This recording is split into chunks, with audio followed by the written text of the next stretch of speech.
What's going on, guys? Bladezilla here, and today we are taking a look at a new knife from Shirogorov, special edition, just launched, and this is their F3 Aerum. And if you guys have been following the channel for a while, you'll know that I've done videos on the first edition, which is the Aquatic, the second, which is the Terrace, and the third, which was the Ignis. And now with this beautiful knife, the Arum. So really excited to show you this knife, talk about it, go into details, have a coffee shop style discussion around the knife, around some of its features. Nothing too crazy or detailed, but nothing short of a fun use of probably half an hour, if I'm guessing. Reminder, visit my website, bladezilla.ca. I've got lots of Shirogorov knives on the site, in Canada, ready to ship from Calgary. So lots of good stuff, and you may even see some old knives, like there's the Ignis that's been for sale, and we'll be adding this one to it shortly here. So there, quick shout out, bladezilla.ca. First and foremost, I will always want to show kind of what comes with the knife. In this case, people ask, it comes with a special edition box.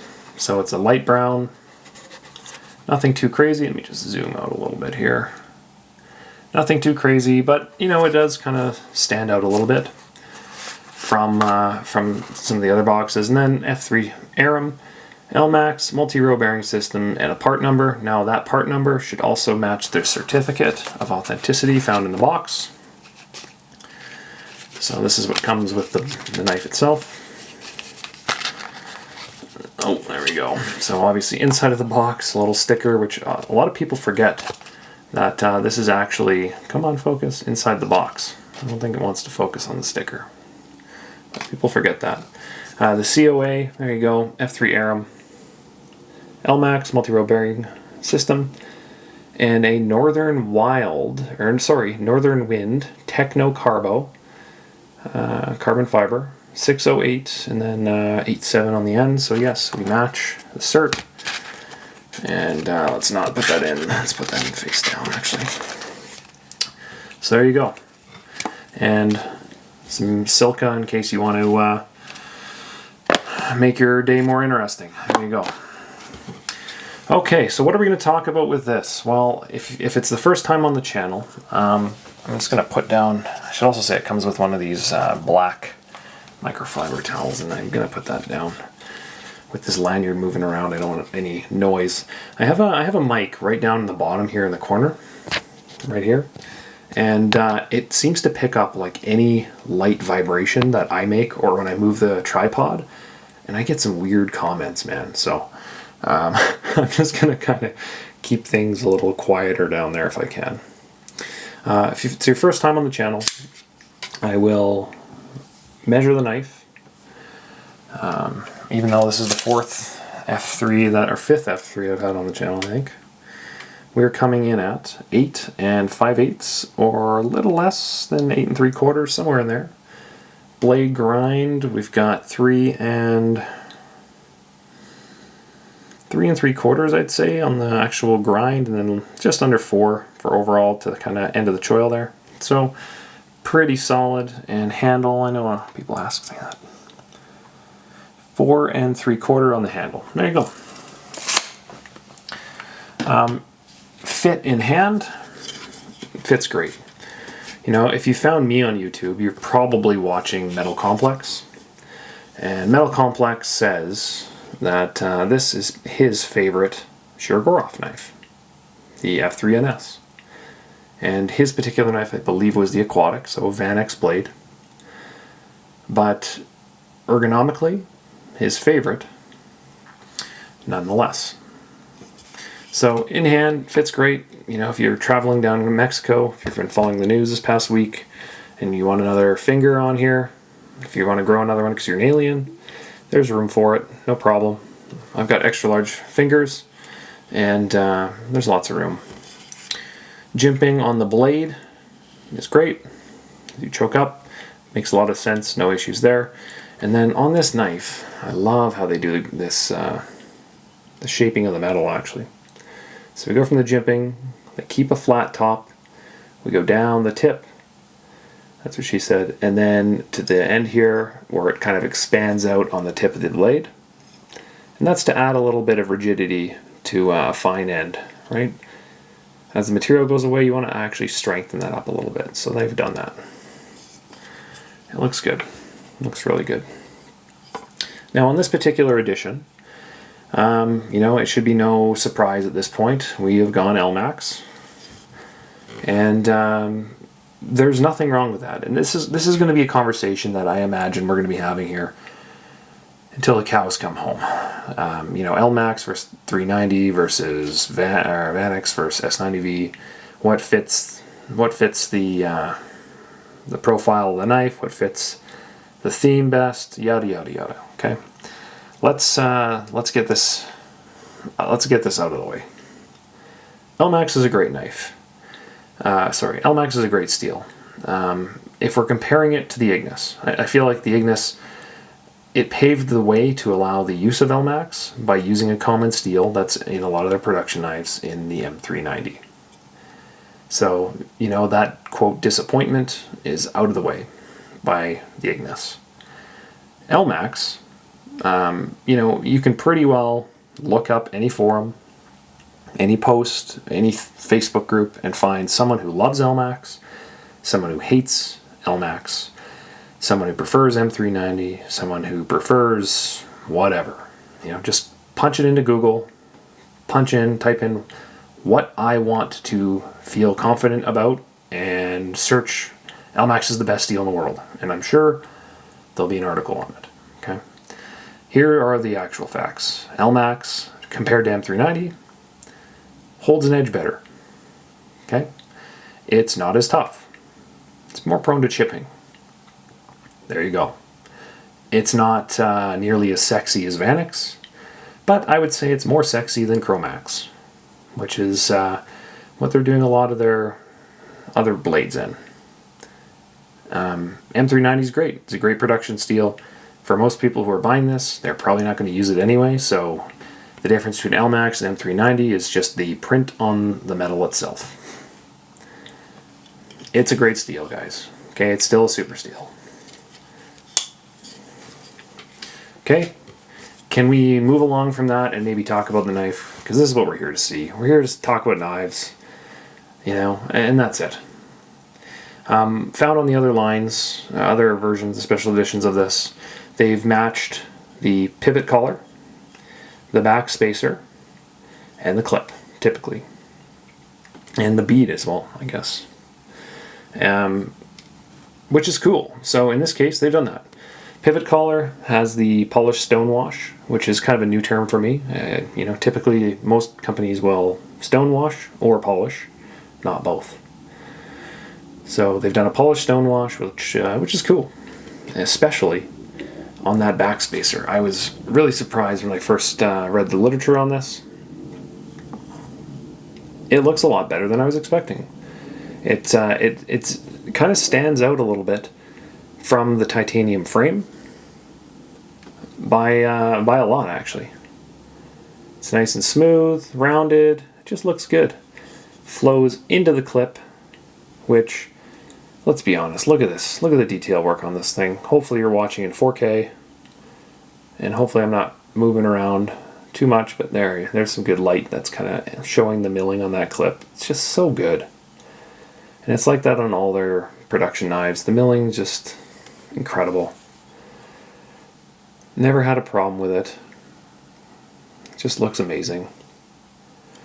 Now, it does come with this bead, and I wish I had the other three knives to kind of show, but each bead, they did kind of change things a little bit on it. So you can see the little windy, I was about to say windy emojis in there, but yeah, the wind kind of theme, whereas the others had like some earth-related ones. I think the water one had some waves. So, you know, it's cool that they do that custom bead. You know, these beads they would not be any less than $100 or $150 by themselves, US. So it's a nice little add-on.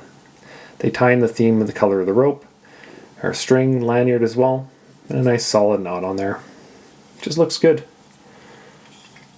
It is running on multi-row bearings, which should be no surprise. Sounds great, looks great. It's kind of their go-to nowadays on a lot of their knives. And if we remember, you know, single row versus multi-row bearings, a single row is kind of your standard ball bearing on a track in a circle. Multi-row is like 3 in a row, or 2 on some knives, in a pinwheel pattern, kind of like the rays of sun coming off the sun.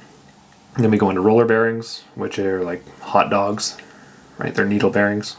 And then multi-row roller bearings, which are found in the customs, which are things of art. And then immediately when you feel them, you cry. Tears are guaranteed with those bearings. Just kidding. You know what, multi-row bearings, they're great. No issues with them.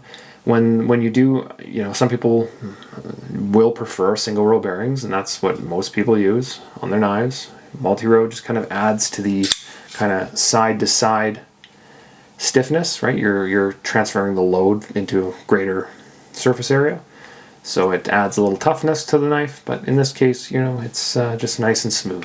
It tends to float like that. Floats super smooth, no issues there. Oh man, that's a great one. Just feels so good. In terms of comparison in the lineup that I have for size, I've got some Shiros, I guess, that I can show. So let's put this at the top. We're gonna grab, you know what, let's do a couple. What do we want to see, guys? Vote in the comments. Just kidding, you can't vote. So we'll do the Stellar. I've seen that a lot on the channel. Actually put one in between. We'll grab the F95.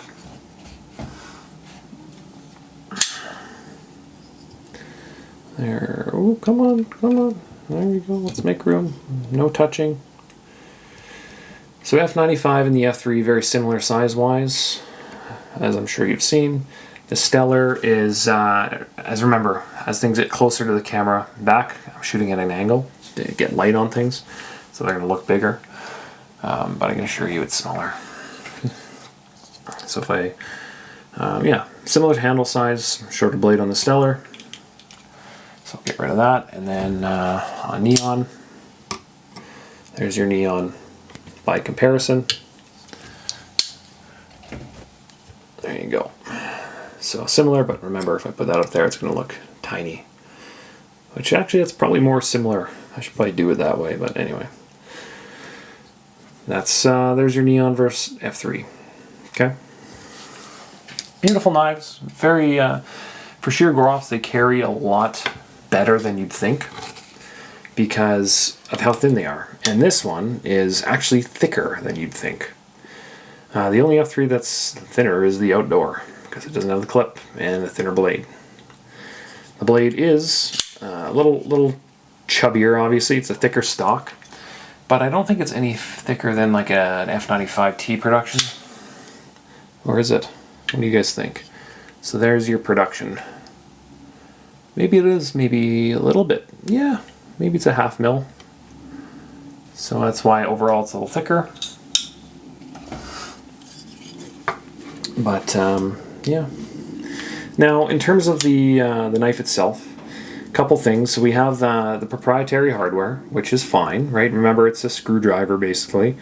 Don't use a screwdriver to open this because you're going to mess things up and scratch it and gouge, and all of a sudden your knife won't be worth anything because people really care about that. So buy yourself a tool, which we've got a couple here.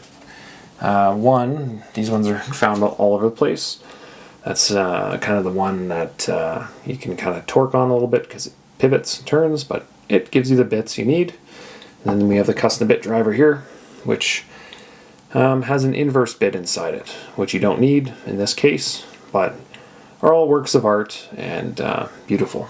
So I will show you on, I still have my Molten over here, just what I'm talking about with the reverse bits, because people ask me. So you see this right here, that's a reverse bit. So instead of it being the duck foot, that you'd push in, it's the reverse of that. Right, so the bit surrounds it. Okay? Versus these ones, these little baby ones, You just stick a little bit in there, right? If you don't have the tool, you can use like a penny because it's a softer material, or you can use like a credit card, something soft, right? They're not going to be Loctited in there. They shouldn't be. And when in doubt, just don't do it. Just send it to a service center and move along. But honestly, you're not going to have to deal with that. It's a Shirogorov. They're mint out of the box. You know, look perfectly center, as always, right? So, beautiful knives, man. Beautiful knives. Yeah, you know, the one thing that I really keep coming down to on this is I was really surprised reading about the backspacer being, quote, stone washed and polished. Like, it's just such a weird concept, right? Because usually it's one or the other. And it just looks so good. Stands up from the frame. The captive pivot system, obviously, it's in there. So that means the hardware doesn't keep turning on itself. And the surrounding here of the hardware is matched as well to the clip and the backspacer and the bead. Yeah, that backspacer looks so good, eh? Sorry, that's the backspacer. That's the clip. The clip looks so good. I love it. Just the way the light's hitting it. It just pops so nicely. The flipper tab is, I should probably show it like this. It's all beveled and cut out around it, so when you flip this guy open, your finger falls into a nice sweet spot that's nice and smooth. No cutting, no crying, no whining, nothing like that. It's got jimping on one side, some texture. Nice and smooth, no issues. You know, everything just looks solid on this knife. Like I've done now so many videos on this knife or this version of the knife, or you know what I'm saying. And it's fine. I understand why Metal Complex really likes it, because it's like just so reliable and it feels so solid in your hand. Like if you look at all the carbon, the Northern Wind carbon, look at all the layering work on this. Look at all the milling that they've done to this. All along the edges, they put like these slits all down here. And when you move the light around on it, it's like your knife is a color changer, because it's always changing. All the way around the perimeter, all that milling work is done. Then you flip and it's like a whole different knife again, and you move it with a light. And it just changes with the light. And it's tough to show until you have one in your hands, and then you get it. Because it's just so cool. And yeah, there's been some teasers of Shiro doing some stuff, and there was talk of zirconium, there's talk of all this stuff, and I go, man, it's a production knife. It's $1,100 when this video is being filmed. $1,100 US list. The standard version of the knife, I think, is like $850 or $900, and the bead alone being what, $150? And now you're making them in a limited quantity of 100 to 200. No one really ever says what it is, but I think it's 100 knives. And you just go like, you know, you're making custom tooling and custom work for all the guys in the factory to pull these things off. And then people are going to complain that it has Elmax on it, when it's like, Elmax is a super steel. It's a production super steel. It's not Magna Cut. Great. Are you using the knife? You know, then complain. But it's at a price point. You know, it's not $1,800. If it was $1,800 and it had Elmax, absolutely complain. You know what? At that price point, sure, S110. That should be a requirement. But Elmax, no, man. Come on. It's a production knife. It's a special edition production knife, which is cool. It sounds great, feels great. It's got the ergos dialed. It's got some one-off backspacer and clip and pivot hardware, which is awesome, and bead. I keep forgetting that little bead. I'll show the bead here. Looks good, eh? And I love how... I gotta use my other hand to focus on the bead here. I love how they changed the little windy waves and stuff in there. and earth, and I can't remember what was on the, was it the fiery waves things. It's just, I like how they change it, and I love this. Like, that to me is like, if you're a knife guy and you see this, it's like, yep, I know what that is. It's such a great little bead, man, and it's polished, stonewash, looks great. What else on this guy? I always like to show the inset liner on how these activate the locking mechanism, because my favorite thing about them is how the liner sticks out. It's the locking mechanism, as I roll the knife, it actually pops up from the frame. So in hand, right, we can see that. In hand, it's beveled, it's really comfortable. Your thumb finds it really, really easily. If you're a righty, if you're a lefty, maybe not. But it just finds it so easily. The frame acts as the carbon acts as your over travel stop. Takes that little piece out of things. It just works so well. It's so smooth and works. On the inside, let's grab my little mag light. My little light. So we've got some skeletonization inside here, obviously, to kind of balance things out and to lighten it in hand, lighten it in pocket, and to make it look absolutely badass at another angle. You know, like, this is one of the reasons, it's going to sound so silly, but like, one of the reasons why you buy the tool is so that it gives you the ability to appreciate what's inside some of these knives. Because looking down them, you're like, okay, yeah, it's nice. Yeah, there's stuff inside there. I can see a weavy snake. You open it up and it's a whole different ball game. It's just done so well. So beautiful. And I bet you the inside of that back spacer is polished as well.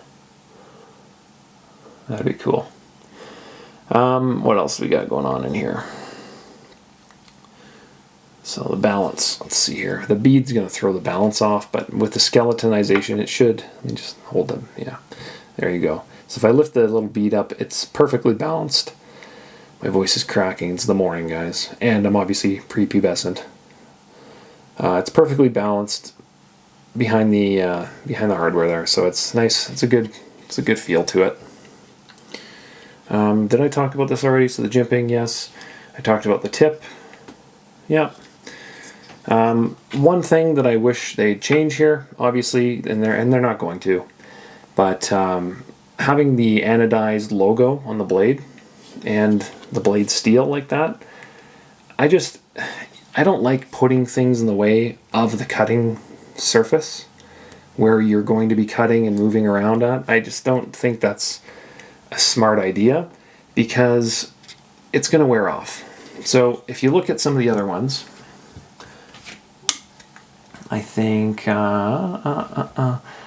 the Overkill that we just did a video on, they hide, let's move this so I don't touch it, they hide that inside here, right? MagnaCut. I love how that's hidden off the cutting path. That just makes a lot of sense to me. The Turtle, I think, is M398. And I think they do the same thing, if I'm not mistaken. Oh no, cancel that.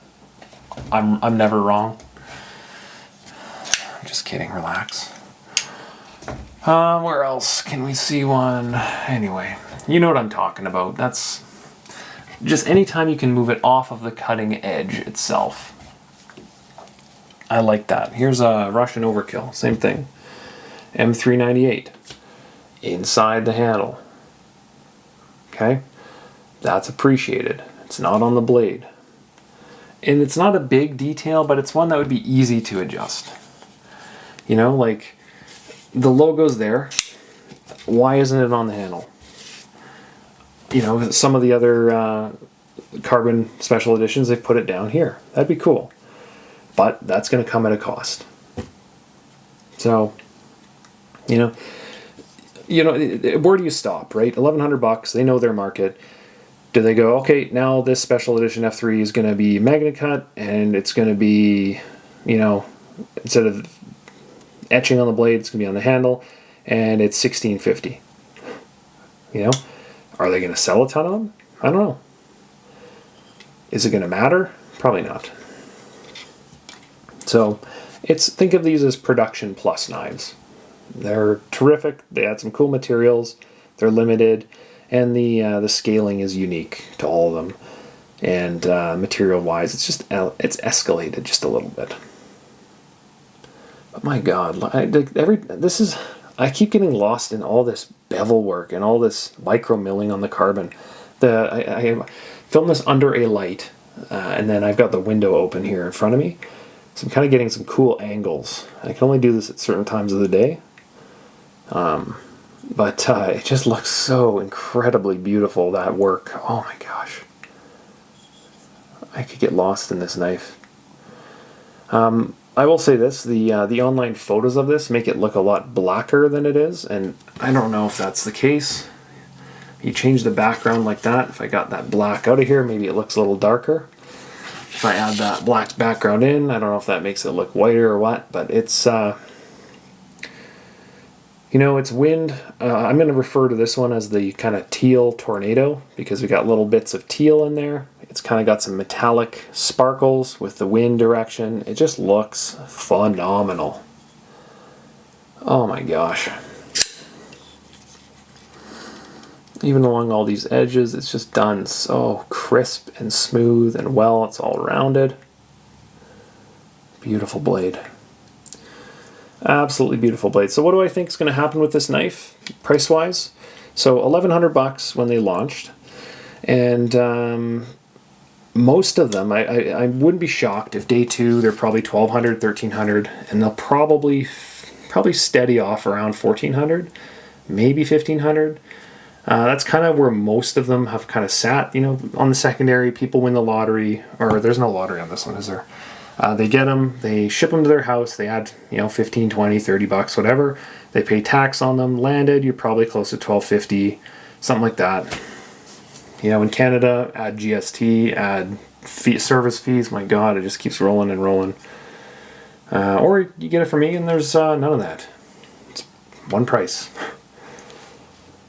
So, yeah, I'm curious to see where this one settles at, just because the soft spot is the Elmax blade, but, the improved clip, the improved pivot hardware, it just looks good. I'm curious to see what the market's reception of it is going to be. See what I'm talking about? Yeah. The bead just kind of bumps this. The audio is probably going to pick that up like I'm hitting something. Oh, man. Yeah, it's a great knife, and a lot of lefties will actually kind of like this knife as well, I think, just because it's a pretty easy one. I tried using a lefty Quantum. I'll show you that one. I have one right here, and everything's backwards. And or did I sell that one? Everything's backwards, and it's just so difficult for me to get my head around. I can't use it. I had someone comment on an Instagram video how the action looked dry, and I'm like, I can't use this thing, man. Beautiful knife. I love the lefty Quantum, but it's just so funny to me how it's like, oh yeah, this is just an easy knife for a lefty, and then here I am struggling to use a lefty knife like my life depends on it. I just can't even do it. It's just so easy. Everything's so easy. Anyway, yeah, so I love it. Some nice thick stop pins in here as well. Nice firm lockup. People are going to say it looks light as well. And all the Shiros, they tend to be, other than the RJ Martin collabs, they tend to be a little bit light on lockup. But the way the blade curves, it kind of engages more on the backside at an angle, so it kind of just looks light. But it's solid. Action is smooth, controlled. Shiros, if it's your first Shiro video you're watching, first of all, watch the playlist. Secondly, they float, right? They float home. Sign of a good knife to me is when you put it up at a straight up angle, and you should be able to park it at any point and not have it fall. I don't like guillotine, but it should just sit there, controlled. But when I show you at the angle, it's pretty intense and like literally a little shake. You know what I'm saying? Like it's very light. The word I'm looking for is like forced, like less forced to move would probably be a good descriptor of it. But yeah, anyway. So what else can I talk about with this one? I don't know. I like it. I think, you know, the jimping on the flipper tab makes a lot of sense. I love the spot. I love the drop in there. I've talked about it being a liner lock with that nice elevated profile to it for your finger to find it. I've talked about the hardware being proprietary. I've talked about the cool, polished stonewash clip backspacer and pivot hardware. The cool bead. We've gone over that, and we've talked about the cool logo on the blade and the Elmax right there, if it wants to focus. Right there. So we've talked about all this stuff. So I don't know if there's much more to talk about. But I'm willing to. I'm willing to go. Weight. Geez, I didn't do a weight on this guy. So earlier in the video, I think I said it felt a little heavy. And I never actually weighed it. So let's take a look here. Any guesses? 150. 4.9 ounce. 140 grams. There you go. And that's with the bead as well, right? 141 and 4.5. I moved things around a little bit, so it's not bad. You know, the old saying of, you know, weight per inch or ounce per inch, I think was the term. Not bad at all. It you know, so just say it's 5 ounces. 4-inch blade, not bad at all. Now the other thing that I wanted to mention that I kind of missed here is the Technocarbon is actually contoured as well as textured. So the contouring is all blip, blip, blip, all drilled in. But the texture on it, you know, I've had people and customers comment on this and how they really like the feel of this. They really prefer the feel of this Technocarbon because it's all micro milled and it adds kind of a grip to it where most carbon knives you'd think in your hand would like slide right out of it. So that's one thing I will say I have heard positive feedback on.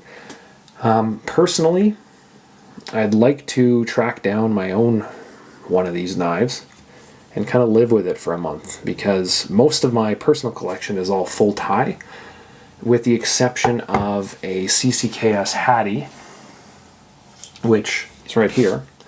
And this is more of a smooth, like I've carried this one and you notice it right away in how smooth it is. It's not as grippy, right? Because there's no micro milling on this one. So I'm happy with this. This is also a full ounce lighter than the F3 because it's half carbon and thinner as well. But I do like that the Technocarbon stuff, it's grippier. So hopefully the light can kind of pick up some of this anglage with the light hitting it, and you can kind of see it almost looks like fingerprint, like it's so micro milled, but it adds a lot of grip to it. So that's something that's important to think about as well. What else? So it obviously tip up 3D machine mill, stonewash, gray lanyard, yeah. So we've gone over all this stuff. It's a winner, man. I think that if you were going to be ranking these knives 1 through 4, to be honest, I think I love the look of the Ignis the most. I think the handle is probably the nicest of the 4 to me. Then I'd probably put this at 2, the Aquatic at 3, and the Terrace at 4 for the handle. The blade material from an exotic perspective, I'd probably put the Vanix Aquatic at the top of the list. S90V, it's cool. I'd maybe put it second. Elmax third. M390 fourth, just because I think Elmax is a little sexier in my opinion than M390. Just because I don't have a whole lot of Elmax. I had some neons with Elmax on it that were super cool, and whoever got those, my god, they lucked out, because I don't know if you're going to see a lot of that anymore unless Elmax is making a comeback, which could be the case. So that's what I think. But looking at this handle, man, like it's almost a blend of like the aquatic mixed with like, I don't know. It's not mixed with the Terrace. It's not mixed with the Ignis. It's very unique. It's a lot blacker, a lot darker than I was expecting it to be. Considering wind, clouds, white, gray. That's kind of what I was expecting the knife to be. But it looks phenomenal. Liz, you know what? I wish I had the aquatic here, because it would be like Spider-Man versus Venom. That's kind of what I see the comparison as. That's what I would say. The aquatic is Spider-Man, and this would be Venom. Even though it's a completely different color. Don't judge me, guys, okay? I have to come up with 36 minutes of content as I film this. And try to focus things on a camera. That's like 2 things at once. That's 2 more than I normally do. Okay? Anyway. There's the knife. I'm going to throw these. I should have them in the store ASAP. And we should be ready to rock and roll. But super killer knife. Really jealous of this one. I think it looks really, really good. Elmax, although being a little bit of a off the beaten path blade choice, you know what? It's a super steel still. Makes a lot of sense. If another version's M390, it's a little different. You got the cool hardware, etc. It's a great knife. I think people are gonna really like this one, honestly. Okay, well, thanks for stopping by, guys. Any questions, let me know. Leave them below. Like, subscribe, share, all that good stuff. Visit the store, bladezilla.ca. And until next time, we'll see ya. Peace.